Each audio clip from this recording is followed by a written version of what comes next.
എല്ലാവർക്കും നമസ്കാരം. പുതിയൊരു വീഡിയോയിലേക്ക് എല്ലാ പ്രിയപ്പെട്ടവർക്കും സ്വാഗതം. ഇന്ന് ഞാൻ വളരെ ഹെൽത്തി ആയൊരു ജ്യൂസാണ് ഉണ്ടാക്കിയത്.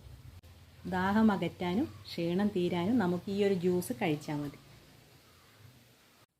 നിങ്ങൾക്ക് എൻ്റെ വീഡിയോസ് ഇഷ്ടമാണെങ്കിൽ എൻ്റെ ചാനൽ സബ്സ്ക്രൈബ് ചെയ്ത് എന്നെ സപ്പോർട്ട് ചെയ്യാൻ മറക്കല്ലേ.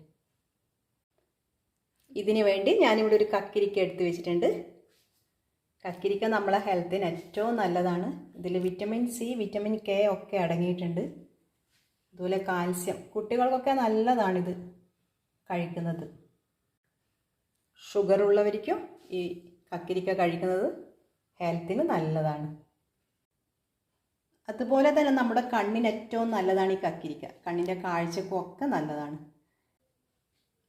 കണ്ണിന് ചുറ്റുമുള്ള കറുപ്പൊക്കെ മാറ്റാൻ നമ്മൾ കക്കിരിക്ക വട്ടത്തിൽ മുറിച്ചിട്ട് കണ്ണിൽ വെച്ച് കൊടുക്കുന്നത് നല്ലതാണ്.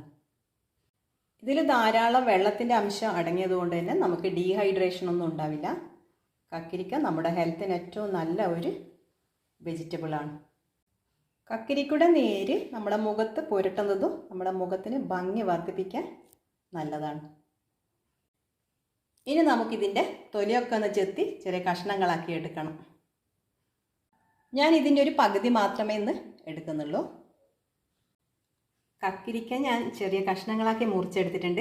ഇതിൻ്റെ തോല് ചെത്തിക്കളയണമെന്നൊന്നുമില്ല. ഞാൻ ഇതിൻ്റെ തോല് ചെത്തി മാറ്റിയിട്ടാണ് എടുക്കുന്നത്. ഒരു ചെറിയ കഷ്ണം ഇഞ്ചി, കുറച്ച് കറിവേപ്പില, കുറച്ച് കാന്താരി മുളക്, കുറച്ച് തൈര്. നമുക്കിതെല്ലാം കൂടി മിക്സിയുടെ ജാറിലിട്ടൊന്ന് അടിച്ചെടുക്കാം.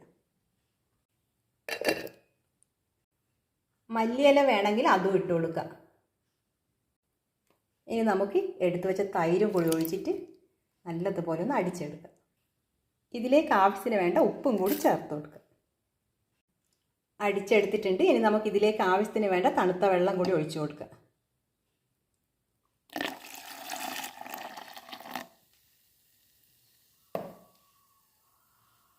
ഞാനിതിവിടെ അടിച്ചെടുത്തിട്ടുണ്ട്. നമുക്കിനി ഇത് ഗ്ലാസ്സിലേക്ക് ഒഴിച്ചു കൊടുക്കുക.